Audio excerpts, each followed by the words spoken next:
started working on House of Guinness before they even started shooting, and Tom, the director, Tom and I spent a lot of time talking about what the sound world was going to be. The characters are obviously living in the mid-1800s, but they are wild and pushing the boundaries, and so we wanted to have a classical element, and I also wanted to have an Irish folk element, and those things were traditional, but I needed to bring some craziness to it. So I got my friend Tim Wheeler from the band Ash to do punk rock guitars, and often everything is underpinned with synth bass and kick drums, and mashing all of these things together to make this pretty crazy and unusual sound.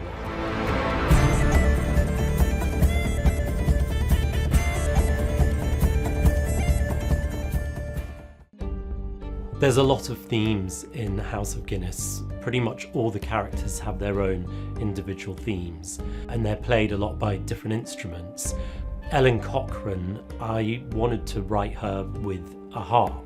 She's a Fenian, she wears a harp on her sleeve sometimes, it was one of their symbols, and it seemed appropriate to play this woman with a harp, a Celtic harp.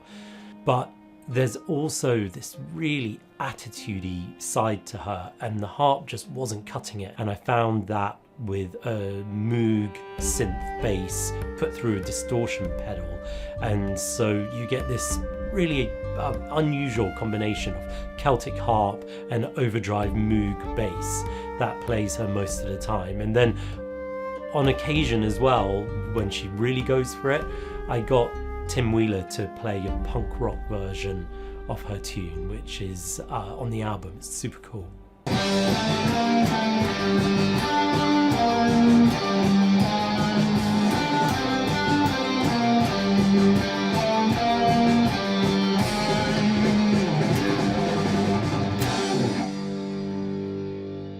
Right? 1, 2, 3, 4, 5. Up there and turn it down a rocky road all the way to Dublin. 1, 2, 3, 4, 5.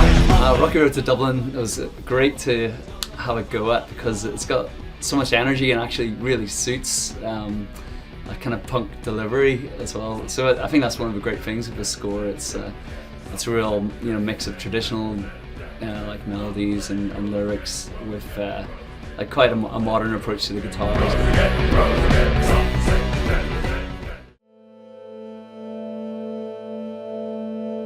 Another key thematic element is the family theme. They have, the Guinnesses have a family motto, Spes Meo in Deo.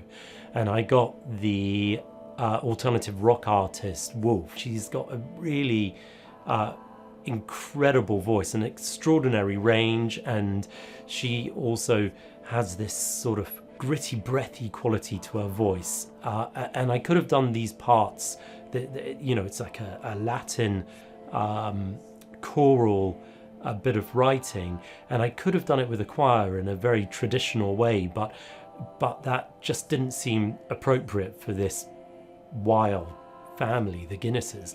I got WØLFFE to track the vocals and build it up into a big choral texture, but with her beautifully unusual voice. Spes mea in Deo. Love is our hope.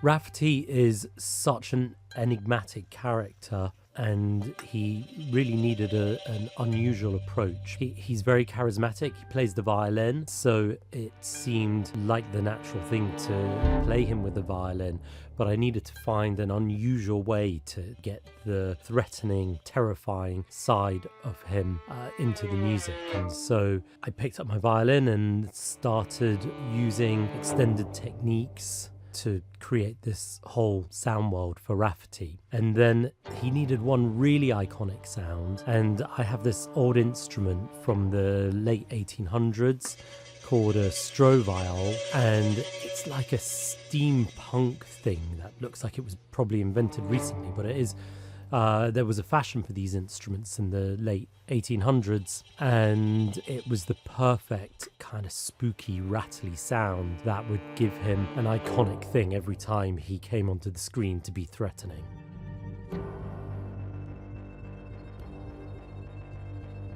The producers and the directors on House of Guinness gave me a lot of opportunity to explore. There were very few constraints, so that meant we could push the boundaries of the music.